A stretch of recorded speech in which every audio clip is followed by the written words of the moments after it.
entregaste por la humanidad para salvarnos. Te entregaste en humildad, llevaste nuestra culpa en tus hombros. Cuán grande amor. En tu gloria y majestad, siendo Dios, bajaste por la humanidad para salvarnos. Te entregaste en humildad, llevaste nuestra culpa en tus hombros. Cuán grande amor. Adorad al que murió, resucitó, regresará. Hijo de Dios, eres exaltado, recibe toda honra por siempre. Hijo de Dios, Cordero inmolado, recibe toda gloria por siempre.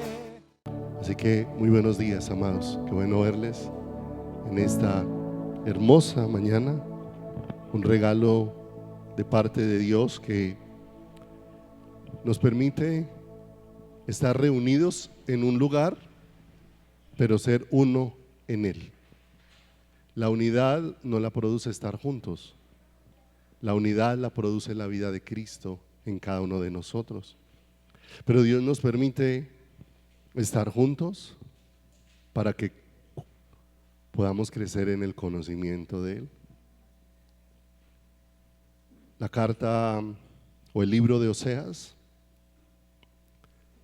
de una manera muy especial, expresa: mi pueblo fue destruido porque le faltó conocimiento.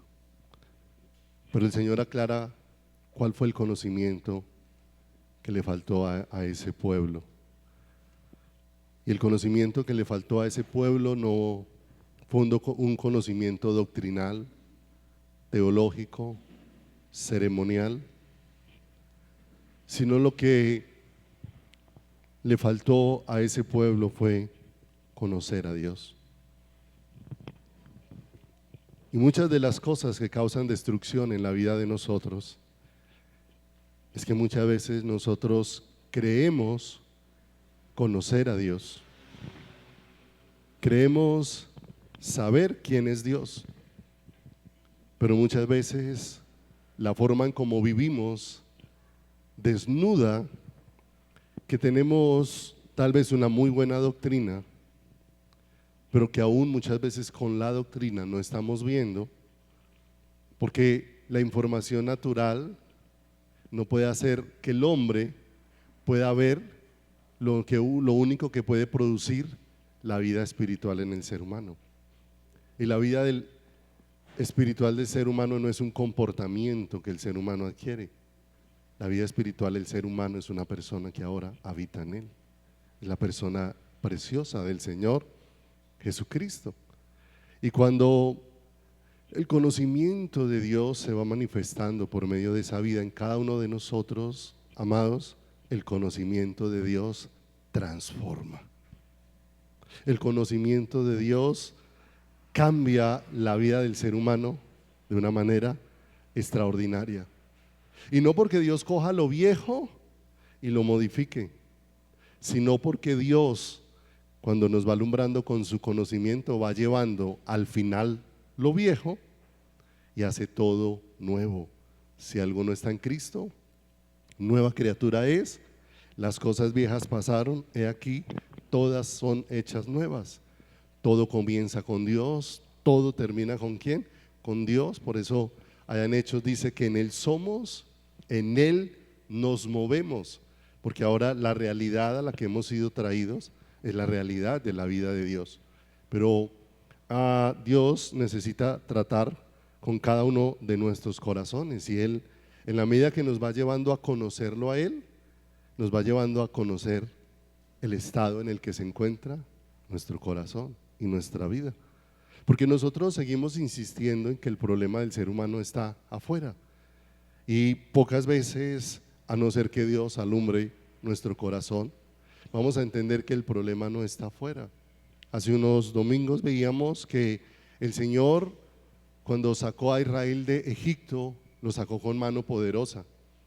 Fueron 10 plagas que se manifestaron sobre Egipto, que es una figura del mundo. Y después de esas 10 plagas, Egipto quedó en ruinas. Todo Egipto quedó destruido. Después el Señor con mano poderosa abrió el mar, su pueblo pasó por en medio de él en seco, pero ese mar que produjo salvación al pueblo de Dios fue el mismo mar que destruyó al enemigo que oprimía al pueblo de Dios.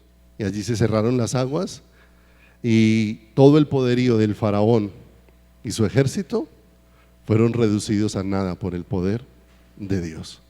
De manera que Egipto quedó en ruinas, el faraón quedó destruido y ahora ellos van rumbo hacia donde el Señor los estaba dirigiendo, hacia la tierra prometida, entendiendo que cuando Dios nos dirige a la tierra prometida no nos está dirigiendo a un lugar, nos está dirigiendo es hacia Él mismo.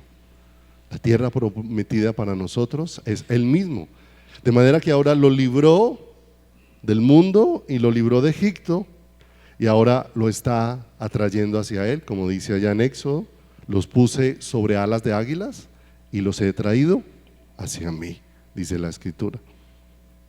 Pero ahora en el desierto ya no está Egipto, ya no está el faraón, pero Israel está experimentando una profunda rebelión hacia Dios. Y una profunda rebelión hacia Dios porque ellos vienen con una idea propia en sus corazones de Dios, como tantas veces nos acontece a nosotros, que tenemos nuestras propias ideas de Dios aún dentro del cristianismo y que necesitan ser derribadas todas esas ideas cuando Dios empieza a revelarse al corazón.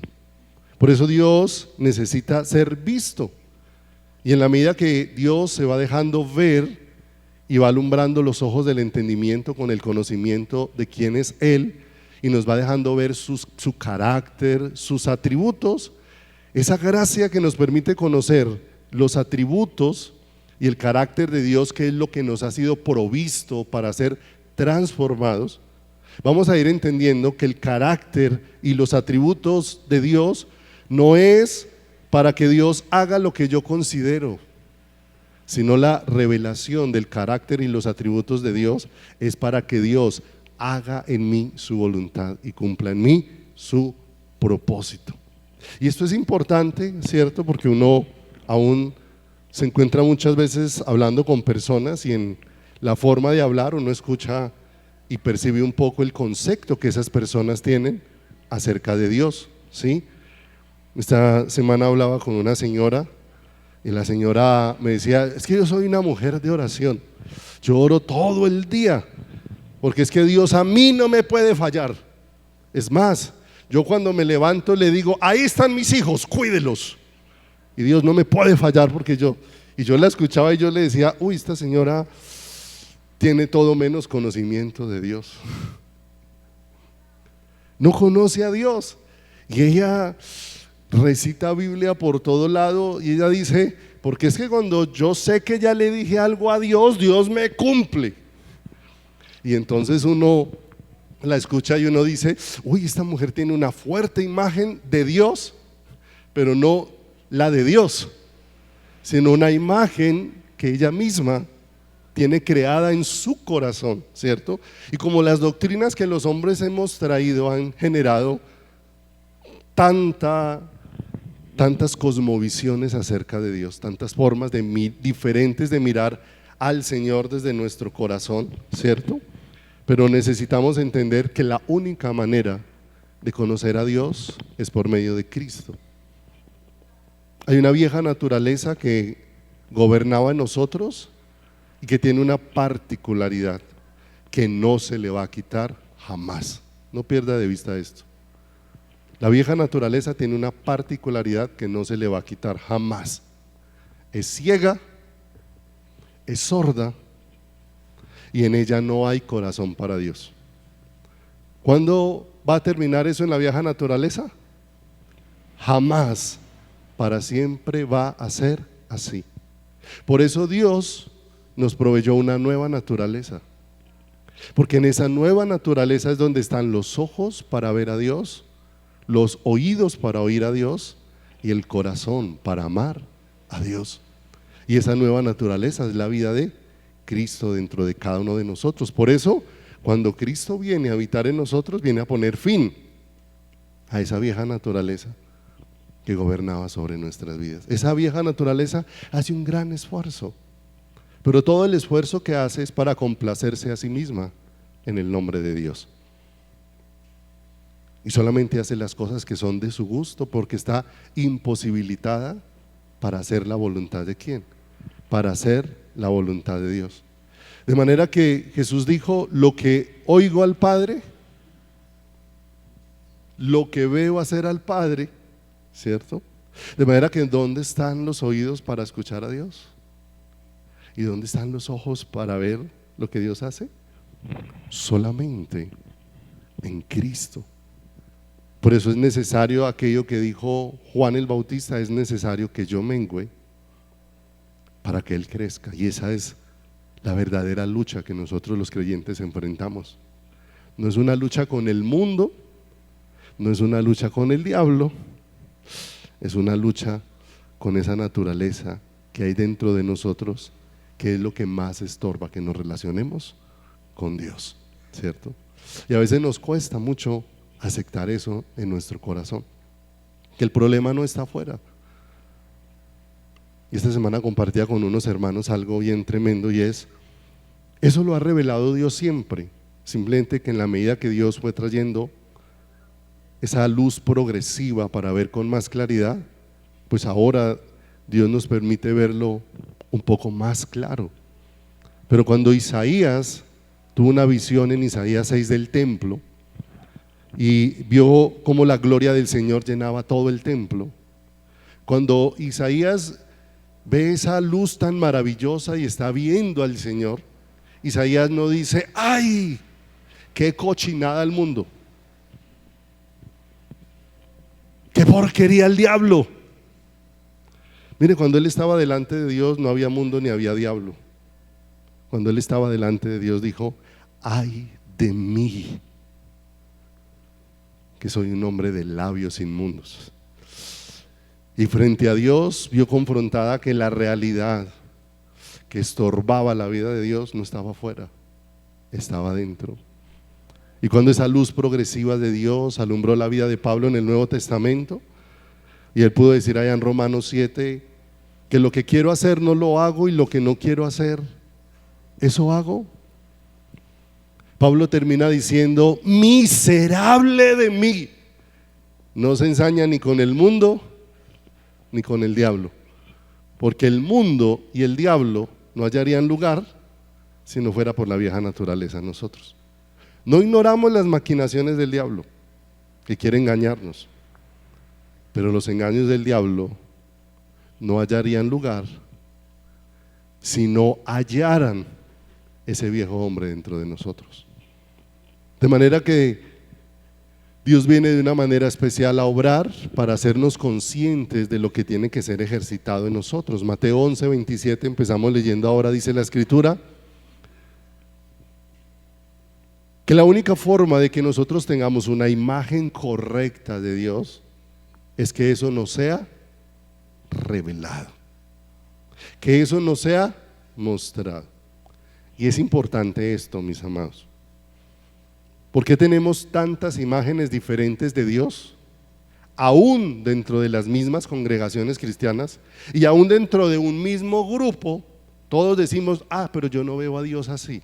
No, es que yo lo veo diferente, es que yo lo entiendo diferente. Es porque cada uno de nosotros asume su propia interpretación de Dios, su propia idea de ¿quién? De Dios. A nosotros nos ha sido provista una mente, dice la Escritura. Mas nosotros tenemos la mente ¿de quién? De Cristo. Y la mente de Cristo no va a traer a cada uno una visión diferente de Dios. Nos va a llevar en procesos diferentes, pero todos nos va a llevar a un único conocimiento. ¿Es claro? Un único conocimiento. Todas las cosas me fueron entregadas por mi Padre y nadie conoce al Hijo. Y mire lo hermoso, la única forma de que Dios te reconozca como hijo es que a quien haya en ti. La única forma de que Dios te reconozca como hijo es que encuentre habitando a quien en ti, al Hijo. Nadie conoce al Hijo sino el Padre. Si ni al Padre conoce a alguno sino el Hijo, y aquel a quien el Hijo lo quiera ¿qué? Lo quiera revelar, ¿cierto? Y mira lo hermoso, y aquí quiero que vayamos a una cita, está en el Salmo capítulo número 103, versículo número 7, ¿sí?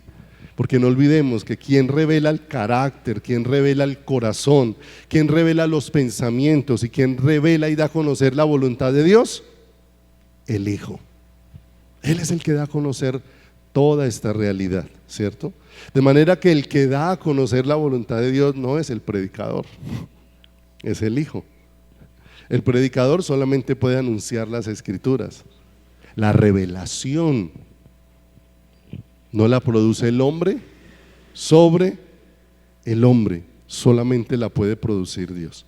El Salmo 103, verso 7, aquí el Señor coloca una diferencia entre dos. Por un lado dice, sus caminos notificó ¿a quién? A Moisés. Y a los hijos de Israel, sus obras. Y aquí hay dos caminos diferentes. Si me la pone ahí, que la tenemos en la Nueva Traducción del Viviente, la 103.7, para que la podamos leer juntos, porque esa traducción es mucho más específica en lo que dice, ¿sí? Porque dice, Dios o dio a conocer, ¿qué cosa? Y entonces ya sus caminos notificó a Moisés, es que Dios se dio a conocer ¿a quién? A Moisés. Dio a conocer su carácter a Moisés y sus obras al pueblo de Israel. No olvidemos, la revelación de quién es Dios transforma. Simplemente ver las obras de Dios no cambian al ser humano. Todos tenemos muchos milagros para narrar y le damos gracias a Dios por tanta misericordia en eso sobrenatural que manifiesta. Pero necesitamos más que milagros en nuestra vida. Necesitamos una revelación. A Moisés dio a conocer su carácter. ¿Y a través de quién lo dio a conocer? El único que revela el carácter de Dios es ¿quién? El Hijo. No hay nadie más que lo pueda revelar. Y allá en el Antiguo Testamento, en Éxodo 34, donde Moisés le dijo al Señor, muéstrame tu gloria, y dice que Dios mismo pasó hablando de Dios, de manera que allá, aunque no estaba tan claro, estaba velado, pero allá el que estaba haciendo todo el anuncio del carácter de Dios era Jesús mismo, porque el modelo de Dios no ha cambiado. Cuando dijo que Él era misericordioso, que era paciente, el que estaba dando a conocer todo ese carácter de Dios era el Hijo de una manera extraordinaria. A Moisés notificó sus caminos, o a Moisés dio a conocer su carácter. Fue diferente lo que hizo con Moisés a lo que hizo con el resto del ¿qué? A lo que hizo con el resto del pueblo. Y eso produce efectos diferentes dentro de la vida de una persona. Vayan entonces conmigo a Éxodo 33, por favor. Éxodo capítulo número 33.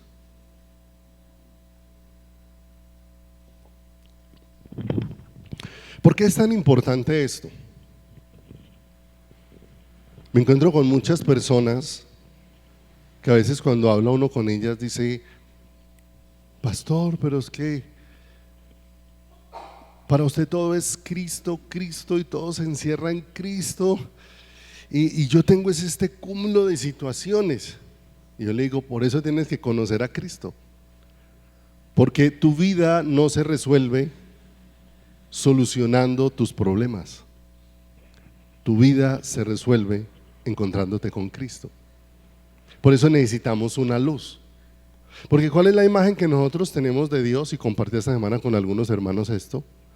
La imagen que nosotros tenemos de Dios es la Escritura dice, vengan a mí todos los que estéis trabajados y cargados, que yo los haré descansar. Pero ¿cuál es la imagen que nosotros tenemos?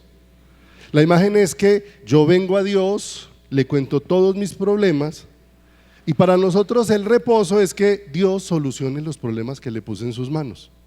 Y entonces salgo y veo las situaciones iguales y no encuentro reposo.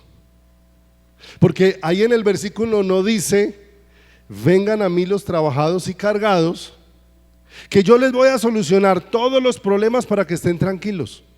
Eso no dice el versículo, pero así lo leemos nosotros. Y como lo leemos así, entonces se nos imposibilita ver a Dios, porque no queremos ver a Dios, queremos ver es la salida a las circunstancias. Y ahí lo que dice la Escritura es, vengan a mí todos los que estéis trabajados, ¿sí? O sea, venga con todo eso que le tiene el corazón tan pesado, y yo soy su descanso. Y cuando yo soy tu descanso, cuando sales así todo siga igual, ya encontraste el descanso, porque el descanso no está en la solución, el descanso está en la persona gloriosa del Señor Jesucristo. Por eso Él es el día de nuestro reposo. Y cuando Él nos da reposo, entonces muchas veces nos permite ver las salidas a la situación en el tiempo que Dios ha dispuesto, porque nosotros ahora que vivimos en una generación que todo lo que quiere hacer es inmediato, todo lo quiere es en la inmediatez, todo lo quiere obtener ya, ¿cierto? Cuando dice la Escritura, tenga la paciencia, su obra completa.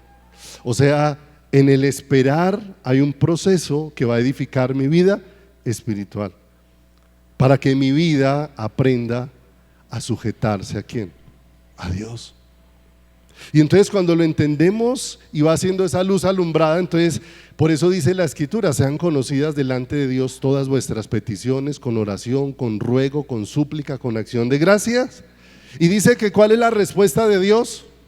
El versículo siguiente dice, y la paz de Dios que sobrepasa todo entendimiento guardará. O sea, lo va a inundar la vida de Dios, pero ahí no dijo va a salir con todo solucionado, va a salir con que la respuesta que le dio descanso a tu corazón fue la vida de Dios cuando se manifestó en ti.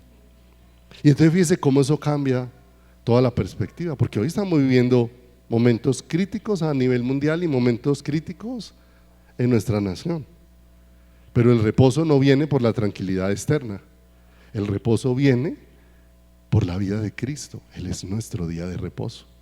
Él es nuestro día de descanso, Él es nuestro reposo. Pero necesitamos ir siendo guiados por Dios hacia eso. Éxodo capítulo 33, verso número 1.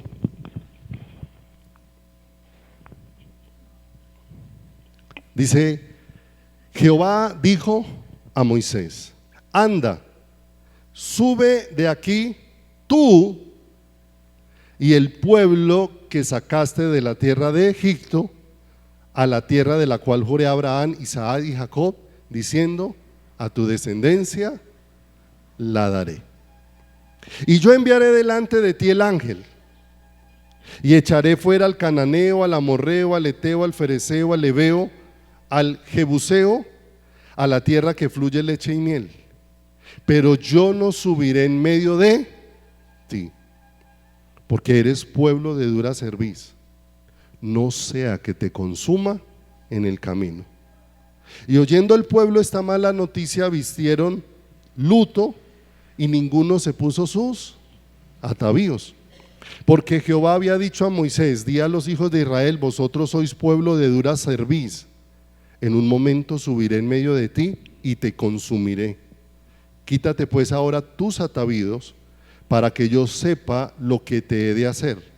Verso 6, entonces los hijos de Israel se despojaron de sus atavíos desde el monte ore. Y entonces el Señor de pronto viene con una palabra para Moisés. Y la palabra para Moisés es que el Señor va a cumplir lo que había dicho de antemano, que iba a echar a los enemigos y que les iba a entregar la tierra, que era sombra de lo que Dios iba a traer en la vida de Jesucristo. Pero el pueblo está en un enceguecimiento tal que el Señor dice, no sea que a causa de ese enceguecimiento en el camino se encienda mi ira y los destruya. Entonces no voy a ir con ustedes. Y dice que les dijo que se despojaran de sus atavíos. Y atavíos tenía un significado bien especial, porque no solamente era con lo que la persona estaba vestida. En la Biblia puede referirse tanto a la apariencia física como a las cualidades internas de una persona. Lo que pone una apariencia en el cuerpo, ¿cierto? Lo que pone una apariencia en la vida de una persona. Y los atavíos se consideraban una forma de vanidad y de idolatría. Y espiritualmente significa no estar vestido de Dios, como en el huerto del Edén cuando el Señor le preguntó a Adán, ¿por qué te escondiste? Y él dijo, porque tuve miedo, porque estaba ¿qué? Desnudo. Y el Señor le dice, ¿quién te enseñó que estabas desnudo? Ahora el Señor le dice, estás vestido de muchas cosas que has aprendido, pero no las has aprendido ¿de quién? De mí. No soy yo el que te las he ¿qué? Enseñado. Y parece bien tremendo, porque si uno lee esto desligado de lo que aconteció en el capítulo anterior, ¿sí? Entonces no entiende por qué Dios se está expresando de esta manera. Si se devuelve ahí al capítulo 32, ahí en Éxodo, ahí en el capítulo número 32, como es un poco largo todo lo que aparece allí, voy a tratar de narrárselo para ubicarnos en lo que vamos a hablar o a dejar en el corazón en esta preciosa mañana, ¿sí?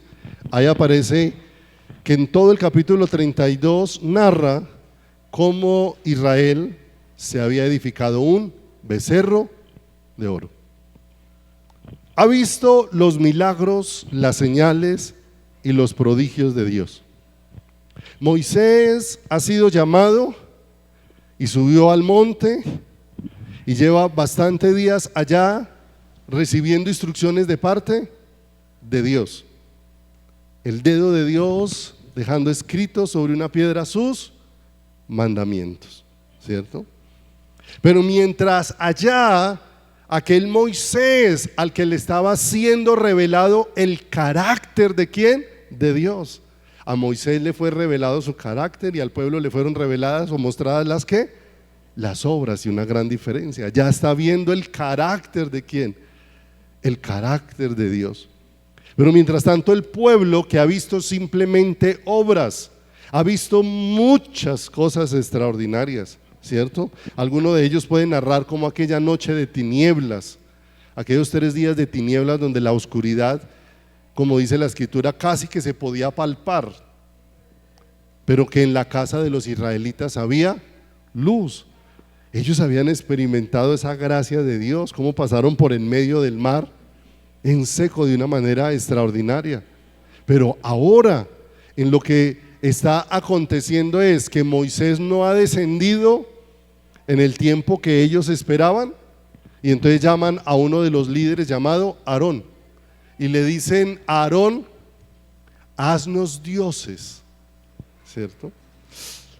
Y la pregunta es, esa es la inclinación que tiene el corazón humano, a crearse una propia imagen ¿de quién? De Dios. Y aquel Aarón, que estaba en la misma situación del pueblo, les pidió al pueblo que todos les dieran sus joyas, lo que tuvieran, lo recogió. Y ubíquese ahí en el capítulo número 32, verso 3.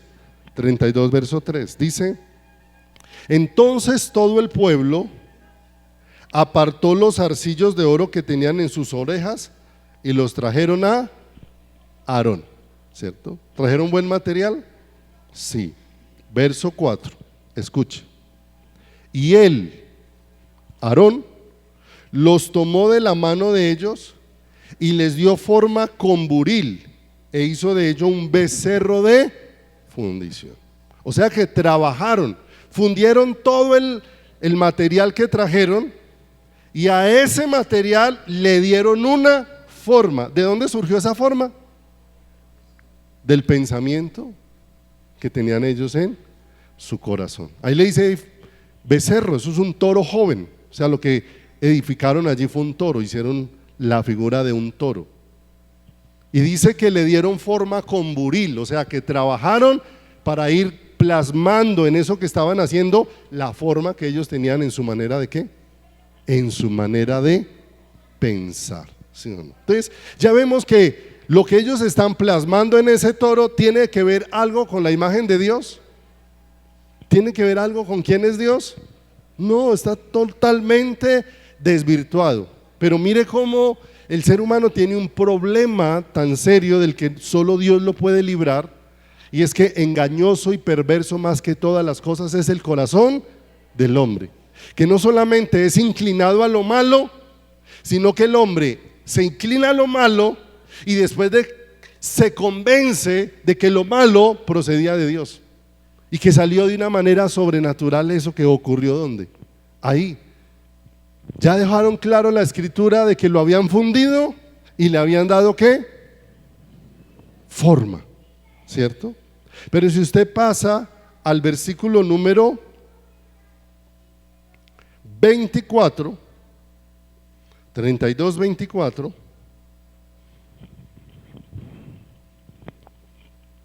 dice: y yo le respondí, dice Aarón, cuando le pidieron asnos dioses, ¿qué tienen? ¿Quién tiene oro? Apartarlo, y me lo dieron, y lo eché en el fuego, ¿y qué? Ay, mire lo engañoso que es el corazón. Primero leímos que ellos le dieron forma, y ahora le están atribuyendo que la forma en que adquirió ese oro fue un milagro. O sea, lo echamos ahí y salió eso. Y se da cuenta la forma en cómo el ser humano se va engañando a través de todas estas cosas. La perversa idea que fluye del corazón del hombre, que es una fábrica tremenda de ídolos dentro de su corazón. Por eso para el ser humano es fácil inclinarse ante cualquier ¿qué? Ante cualquier cosa. Aarón, como no tenía clara la imagen de Dios, cuando se sintió presionado por el pueblo, se unió al pueblo para darle al pueblo lo que el pueblo estaba ¿qué? Lo que el pueblo estaba demandando. Mire, los corazones nuestros demandan muchas cosas, pero demandan muchas cosas que no son la voluntad de ¿quién? Que no son la voluntad de Dios. ¿De dónde procede toda esa imagen tan distorsionada de Dios que ellos tenían ahí? Han visto las obras de Dios, pero tienen una imagen completamente distorsionada de ¿quién? Si tuvieran una imagen clara de Dios, jamás se hubiera hecho ese ¿qué? Ese becerro. Y no estamos hablando del becerro que construyeron ni los filisteos, ni los de Babilonia, ni los griegos, ni los romanos. Estamos hablando del becerro que construyó el pueblo de Dios. Por el propio concepto que ellos tenían de quién era Dios. La naturaleza humana es experta en construir distorsiones acerca de quién, acerca de Dios. Ella misma crea esas distorsiones y ella misma cae rendida ante las distorsiones que tiene, ante esa imagen que se crearon de quién, de Dios. Y se rinde porque eso le produce placer, porque eso le produce gusto, porque eso le produce deleite, pero eso jamás le puede producir vida. Jamás puede producir vida al interior del corazón de una persona. Y nosotros estamos viviendo una época donde cada ser humano quiere tener su propia imagen de Dios. Su propia imagen de Dios. Yo les decía, qué peligro corremos nosotros cuando nos acercamos a la Biblia y decimos con facilidad, la escritura no es de interpretación privada, pero cada uno decimos, pero yo no lo veo así, yo lo veo diferente, yo lo veo de otra forma, ¿cierto? Y está bien. Cuando todo eso parte del ser humano, todos vamos a ver diferente y todos vamos a terminar inclinados diferente, porque simplemente vamos a terminar inclinados a la propia imagen que está surgiendo de nuestro corazón de Dios, pero no a la imagen revelada de Dios, la cual solamente puede venir ¿por quién? Por Cristo. Jeremías 16, 20, 21. Jeremías capítulo 16, verso 20, 21. ¿Sabe que el hombre aún puede coger la Biblia y a partir de la Biblia crear una imagen distorsionada de Dios? Coger la Biblia y a partir de la Biblia tomar una imagen distorsionada de Dios. Jeremías 16, 20 dice: ¿hará acaso el hombre dioses para sí? ¿Cuál es la respuesta a esa pregunta? ¿Hará acaso el hombre dioses para sí? Sí. ¿Cuál fue el nombre que le pusieron al becerro? ¿Alguno recuerda cuál fue el nombre que le pusieron al becerro? Jehová. Cuando tuvieron el becerro, convocaron fiesta y mañana haremos fiesta alrededor de este becerro y será fiesta para Jehová. ¿Sí o no? Entonces mire cómo yo puedo crear mi propio Dios, ponerle el nombre de Dios y creer que por ponerle el nombre de Dios voy por el camino ¿qué? Por el camino correcto. ¿Hará acaso el hombre dioses para sí? Mas ellos no son dioses. Verso 21. Por tanto, he aquí, les enseñaré esta vez. Les haré conocer mi mano y mi poder y sabrán que mi nombre es. Ay, miren lo hermoso. O sea, Dios nos va a dar a qué? A conocer. Y cuando Dios se va a dar a conocer, va a derribar todo lo que nosotros tengamos establecidos ahí en nuestro interior. La imagen de Dios tiene que ser revelada y el único que la puede revelar es el Hijo. Es el único que puede revelar esa imagen a cada una de quién, de nuestras vidas. La Escritura dice que cosa que ojo no vio, ni oído yo, ni ha subido en corazón de hombre, son las que Dios tiene preparadas para los que le aman. Y escuche, eso no es una carta abierta a la imaginación, que todo lo que tú te imagines es lo que Dios diseñó para ti. Eso no dice la Escritura. Cuando termina esa porción ahí en Corintios, el siguiente verso dice: mas Dios nos la reveló por su Espíritu. O sea que lo que ojo no vio, ni oído yo, ni ha subido en corazón de hombre, Dios lo da a conocer por medio de su Espíritu a cada una de nuestras vidas. Nos necesita ser ¿qué? Mostrado a cada uno de nosotros. ¿Y cuánto necesita esto el hombre? De ser enseñado por Dios. Lo dijo en el Antiguo Testamento y en el Nuevo: y serán todos enseñados por Dios. Y esa realidad tiene que suceder en todos nosotros. Y tiene que suceder en todos nosotros porque el hombre en todas las épocas, pero de manera especial en esta, sí que necesita esa revelación de Dios. Porque en este tiempo, ¿cuánto valor ha perdido la verdad? Cada uno tiene su propia verdad. Cada uno desde su corazón origina su propia ¿qué? Su propia verdad, de acuerdo a los deseos de su corazón, de acuerdo a los deseos de sus pensamientos. Y muchas veces termina convencido de que eso es lo que Dios quiere. ¿Para quién? Para su corazón. Juan 5:39. Quiero llevarlos por varias citas, porque esto que estamos viendo es fundamental para la vida nuestra, ¿sí o no? La labor del predicador no es venir aquí a generar acusación sobre ninguno. Particularmente, cuando uno va exponiendo las escrituras, lo que va haciendo es compartiéndole a otros cómo Dios ha desnudado todas las cosas que hay en mi corazón, todas las imágenes equivocadas que hay en mí. Y dice Juan 5:39, escudriñad las escrituras, porque a vosotros os parece que en ellas tenéis la vida eterna, y ellas son las que dan testimonio de mí, y no queréis venir a mí para que tengáis vida, ¿cierto? En el diseño de Dios, todo este libro fue diseñado para darnos testimonio de una persona, de la vida provista por Dios, que es la vida del Señor Jesucristo.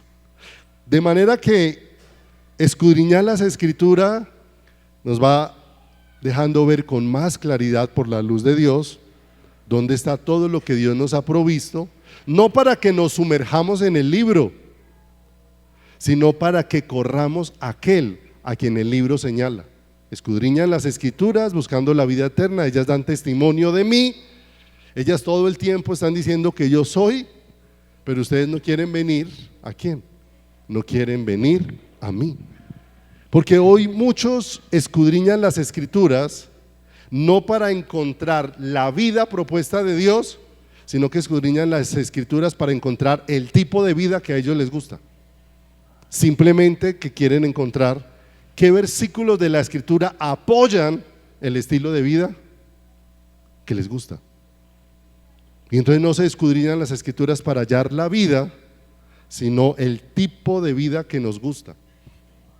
Pero mis amados, eso termina siendo letra que mata, letra que destruye.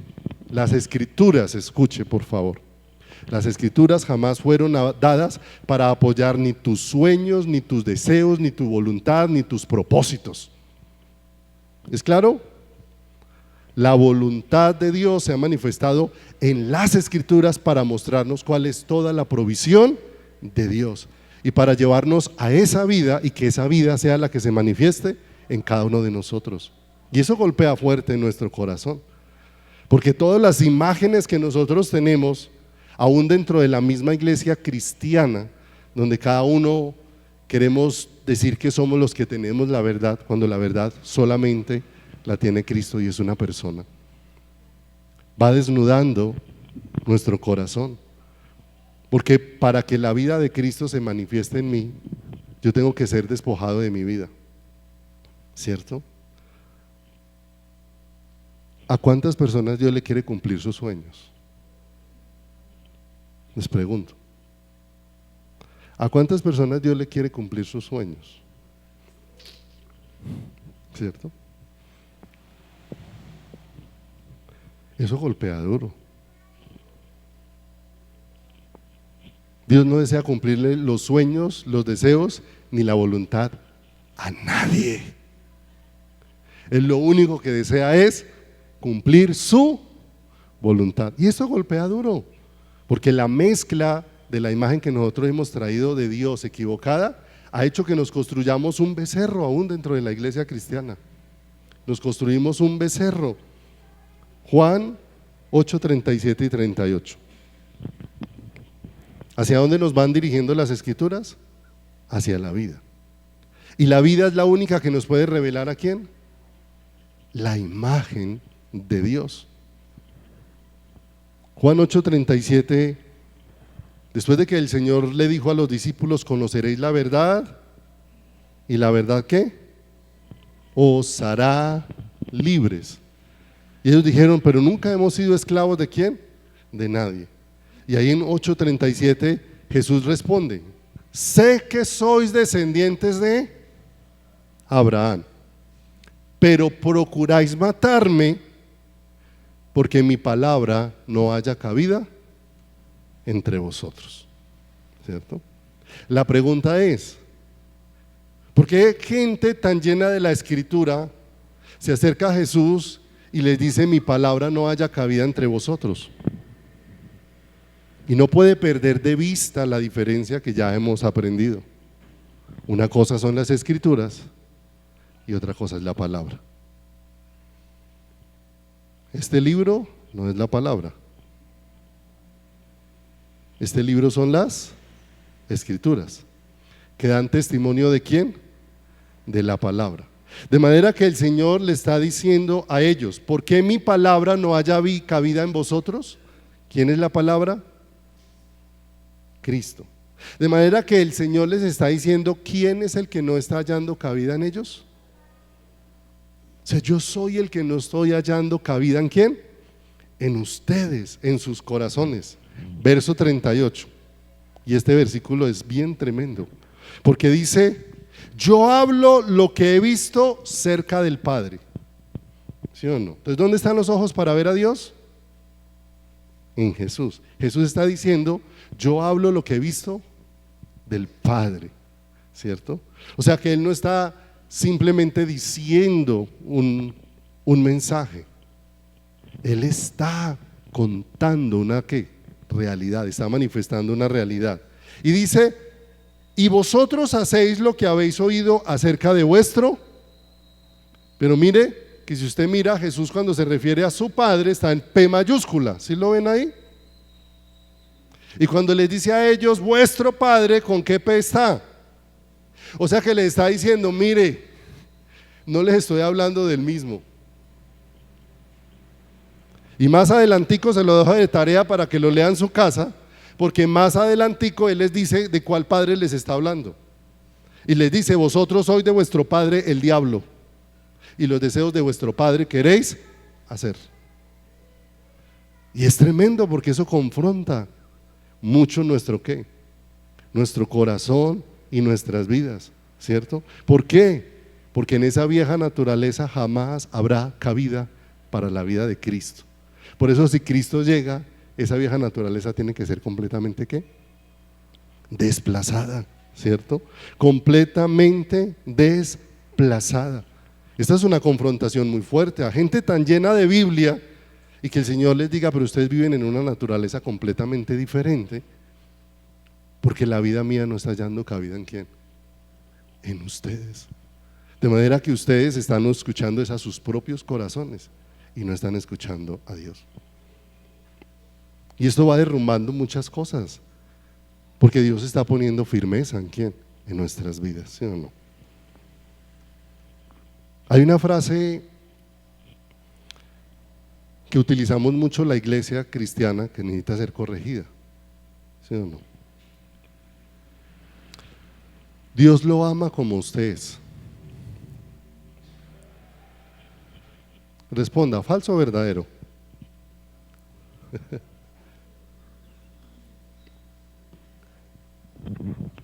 Falso. Sí. Porque la naturaleza que hay en el ser humano es una naturaleza de pecado. La pregunta es: ¿Dios ama el pecado? No. Para Dios amarte, te tuvo que proveer una nueva naturaleza para manifestarte su amor a través de esa nueva naturaleza, que es la de Cristo.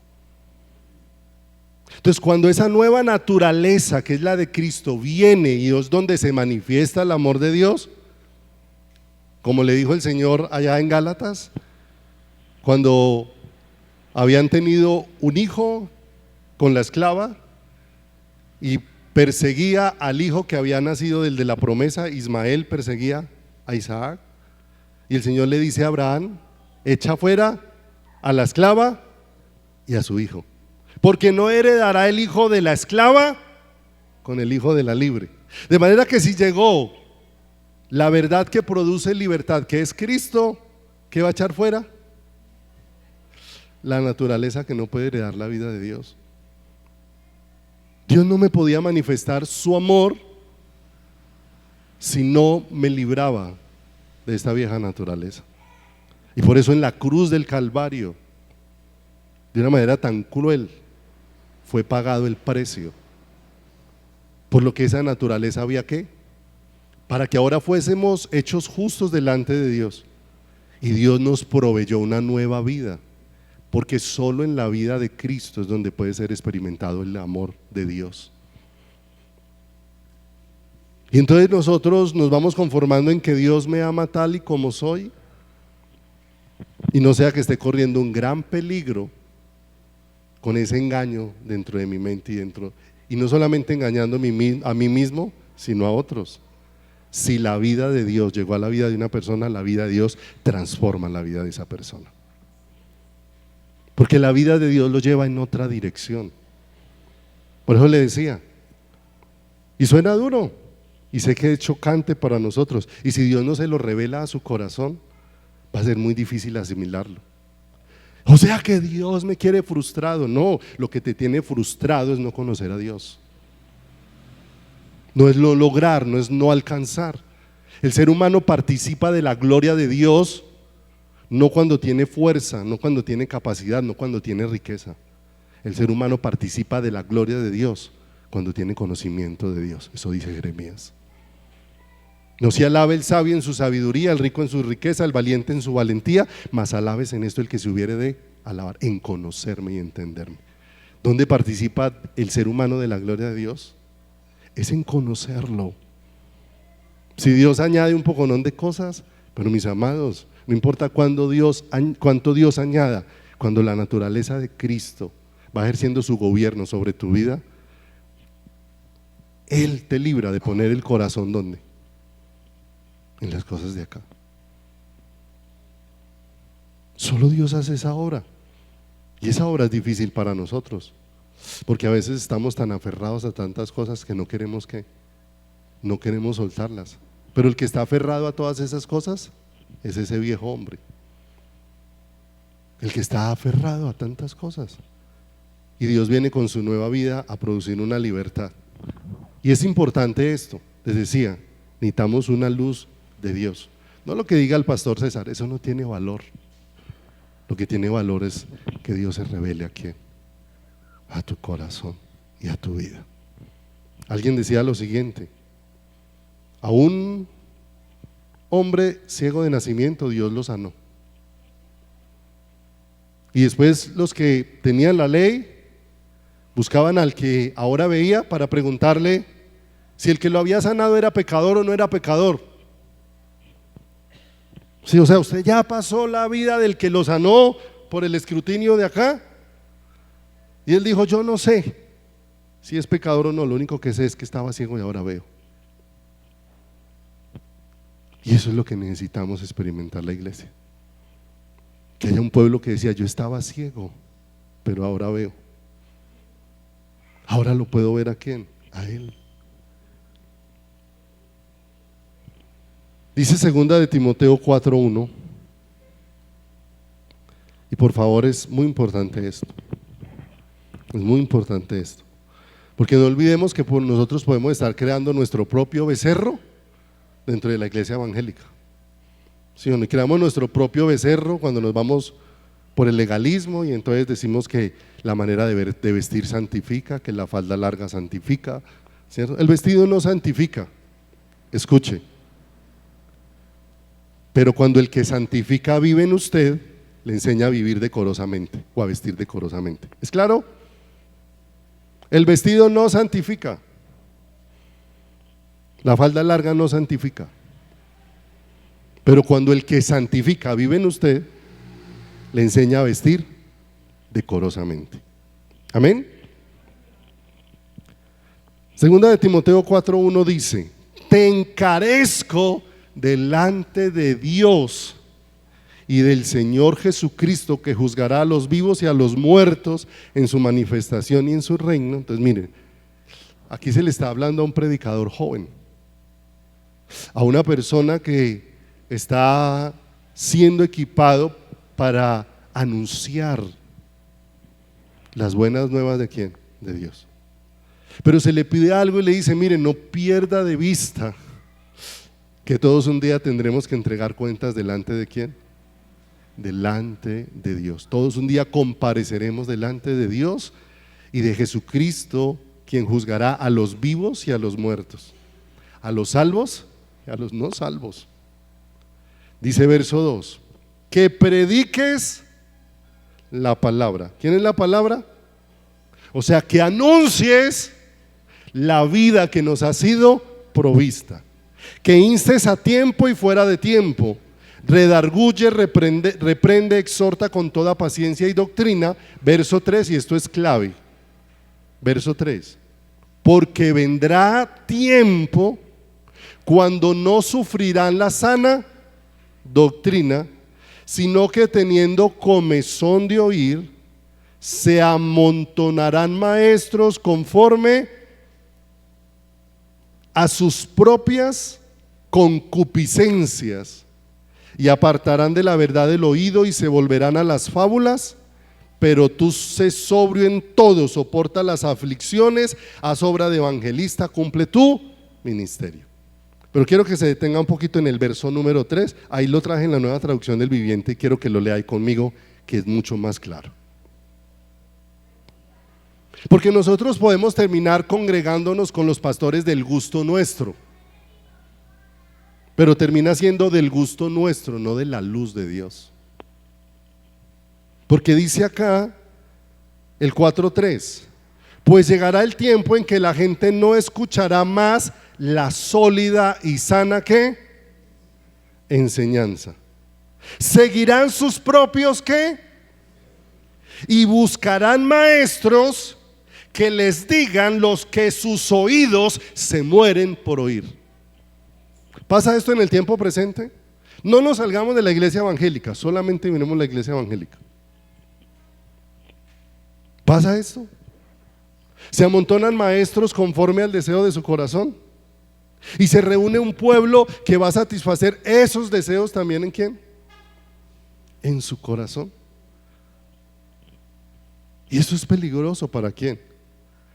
Para nuestras vidas, porque terminamos construyendo un becerro que parece que fuera Dios, pero no es Dios. Cuando los judíos dijeron a Jesús, tenemos solo un Padre, a Dios, y Jesús les dijo, si Dios fuera vuestro Padre. Y eso confronta nuestro corazón.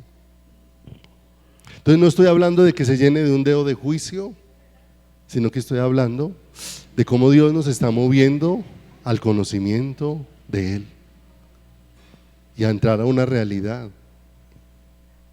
Porque es fácil inclinar a nuestro corazón a que nos digan lo que nosotros queremos oír, ¿sí o no? El problema no es el pecado, mis amados. El problema es no oír a Dios.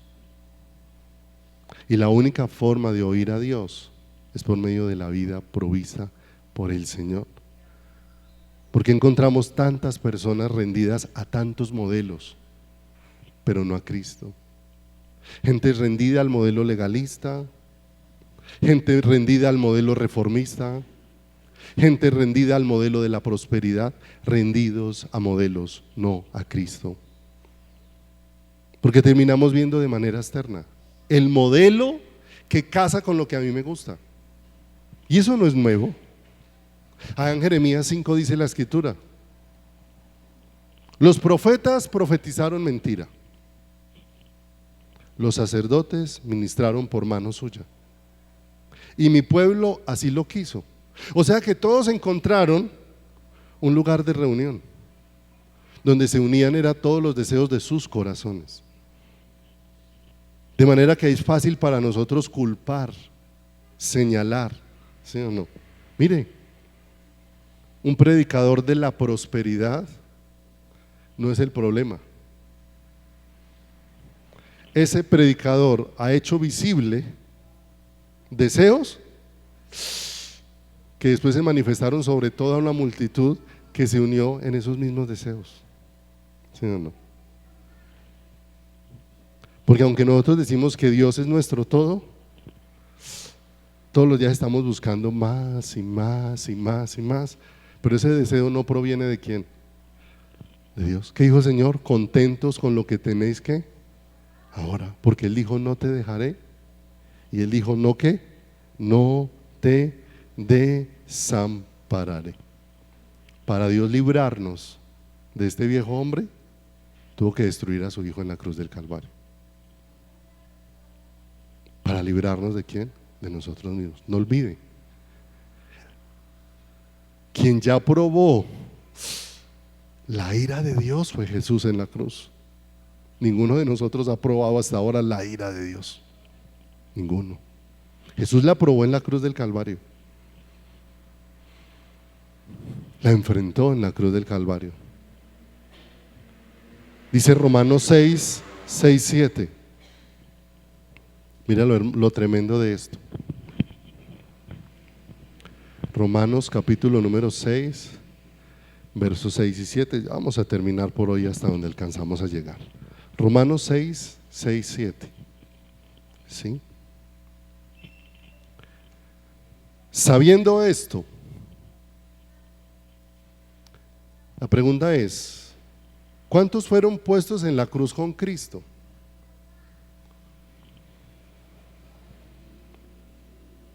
Todos.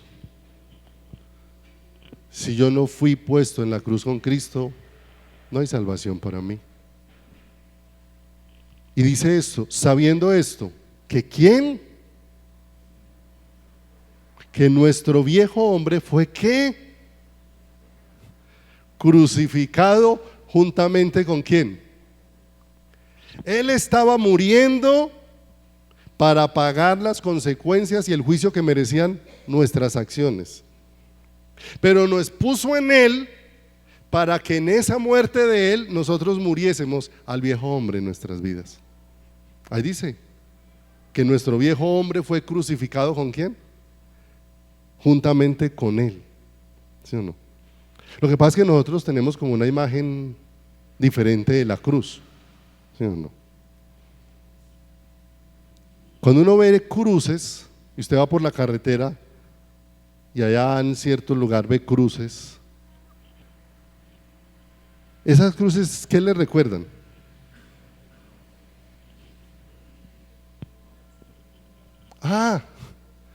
Que haya unos muertos. Eso es lo que le recuerda la cruz. Que haya hubo ¿qué? Y en todo lugar donde usted se encuentre una cruz marcada por allá, siempre está señalando, aquí se murió uno. ¿Sí o no? Y mire que la cruz del Calvario nos recuerda que allá se murió uno, él. Pero allá también morimos nosotros, que fuimos puestos en ¿quién? Que fuimos puestos en él. Para que donde empieza la vida de él, termina la vida nuestra. Eso no es fácil para aceptar para nosotros. Que la idea que nosotros tenemos es lo que le propuso Jacob en Betel a Dios. ¿Cuál fue la propuesta de Jacob en Betel? Cuando allá durmió sobre una piedra y tuvo un sueño y vio una escalera y el cielo. Cuando se despertó hizo un altar y dijo: si me va bien en el camino, si Dios me da pan, si Dios me da salud, será mi Dios. ¿Qué necesitaba Jacob? Que eso que él pensaba fuera derribado, para que conociera que no se trataba de lo que Jacob demandaba, sino se trataba de lo que Dios había provisto. Jacob todavía no estaba viendo lo que Dios había provisto. Y lo único que nos libra de esa naturaleza idólatra es lo que Dios nos ha provisto, la vida de Jesús. Es lo único que nos libra, sabiendo esto, que nuestro viejo hombre fue crucificado juntamente con él, para que el cuerpo del pecado sea destruido, a fin de que no sirvamos más al pecado. Verso 7: porque el que ha muerto ha sido justificado del pecado. Estábamos muertos en nuestros delitos y en nuestros pecados, y por la muerte de Jesús fuimos reconciliados ¿con quién? Con Dios, para que ahora por la vida de Jesús en nosotros experimentemos el amor de Dios. Amados, no hay otra forma. La vieja naturaleza no puede experimentar el amor de Dios, no puede.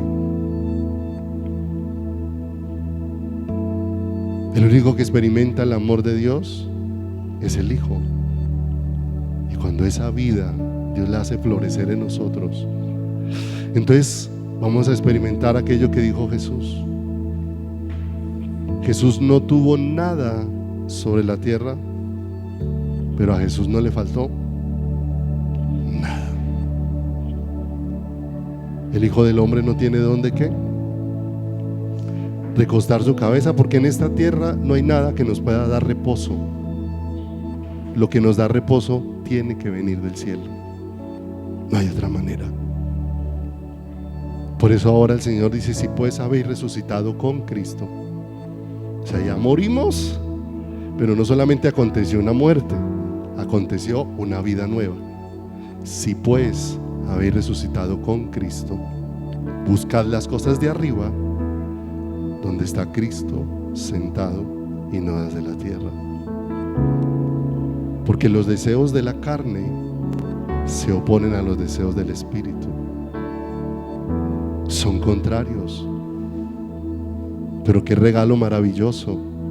Aquel día se desnudó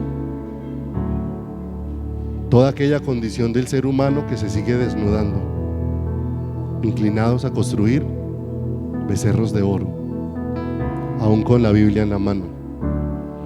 No se trata de la imagen que nosotros querramos tener de Dios.